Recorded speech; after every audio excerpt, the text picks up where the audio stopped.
Hi, my name's Anna Reber. I'm a senior music business major here at Lebanon Valley College, and I'm interviewing Mr. Dave Dahl from Martin Guitar Company. Hi. Dave, hello. To start the interview, I have to ask, how did you get started in Martin Guitars, and what is it you do? Well, I got started at Martin. I started there in 1999, shortly after I graduated from Lebanon Valley. And it's a very difficult place to get into. It's a very family-oriented kind of place. There's a lot of multi-generational people that work there. I got my start there. There was a guy that was actually in a car club with my father. And my dad talked to him and said, "Hey, my kid needs a job. He just got out of college. He needs money." So I actually got the opportunity to start there and started in his department. He's actually still a manager at Martin. I think he's looking to retire in the next 2 years or 3 years actually. Anyway, so I've been there since '99, and currently I am the manager of the customer repair shop. So, can you just talk a little bit about what you do in the repair shop? Sure. Besides just repairs. We do repairs. We pretty much can do anything that you could possibly imagine can happen to a guitar. We can reverse it. Or if you have any kind of custom ideas, things if you already have an existing guitar and you want to maybe add some pearl or some different appointments, we can do all of that. But we've had guitars that have gone through hurricanes and fires and tornadoes and explosions and jilted ex-wives. I just love using that example. Anything that can happen to a guitar and put it back together, and just basically fix small things and fix big things and keep the guitars running. Cool. So, how about that guitar that was featured in Fretboard Journal? Can you talk a little bit about that? Yes, it was an interesting case. Every once in a while, we have getting back to people wanting to change some appointments on their guitars. That was an example where a gentleman had a guitar that had Brazilian rosewood back inside, so very sought after body sound material. It was a nylon string guitar that he wanted to convert into a steel string guitar by putting a new top and a new neck on it. But also clean it up and do a couple more fancy appointments by basically making a 45 style, which for us is one of the prime high-end guitars you can make. There's a lot of pearl involved in it.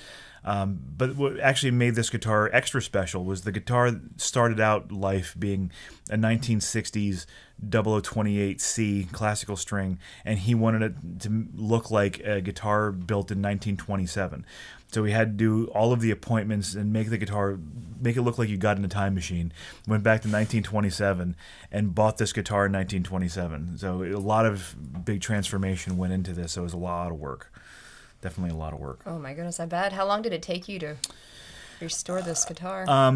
It was in the shop for about 5 months. Actual hands-on time was, I think, around 20 hours to change everything. And there's a team of 14 of us that work in the repair shop that put this thing together, along with collaborating, obviously, with the owner. But Cool.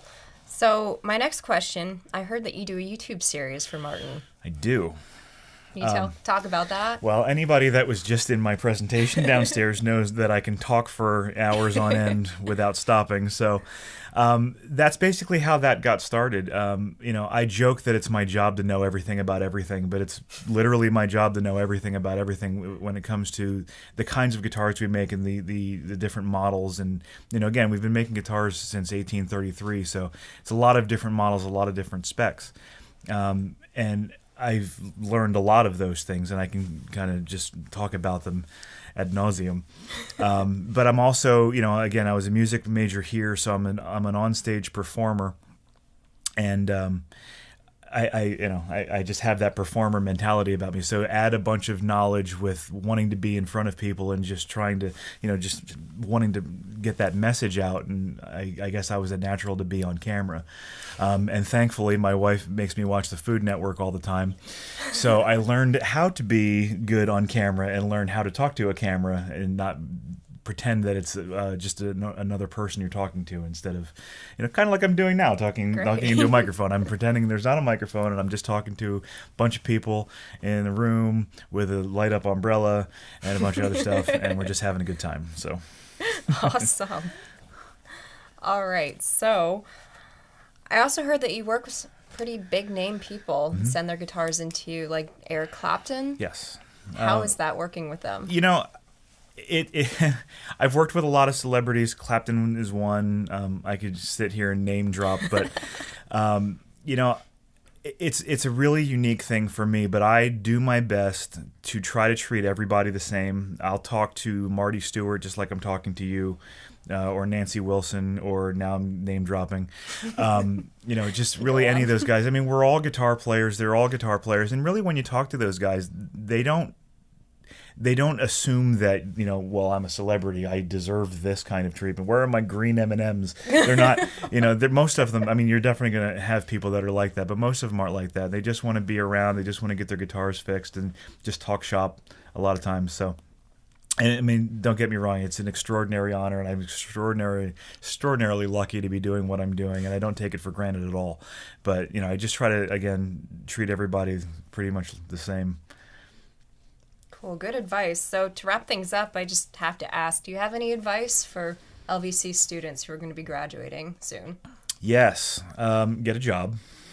Because those loan payments, those loan bills are just going to keep on coming. But you know, I the way I do things and the way I continue to do things, and the way I've always done things, even when I was here in school, and you can talk to some of the professors that I've had, I tend to want to do things the way I want to do them.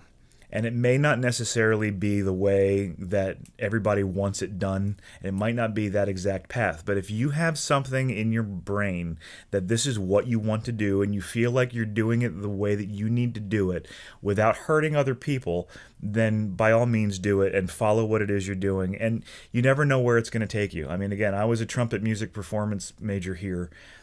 Still play trumpet a lot. Still love what I do.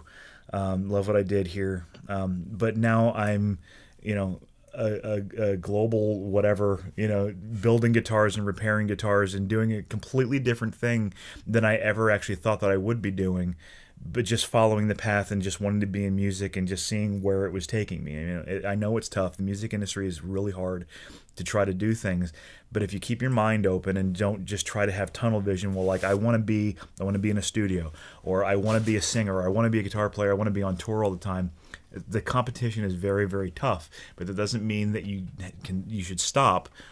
But it also doesn't mean you shouldn't just look for that avenue. Look for other avenues around, and you never know what door is going to open up for you. So keep your mind open. Absolutely. All right. Well, thank you very much for joining us. Thank you. And I hope you're having a good time at the conference today. I am. All right.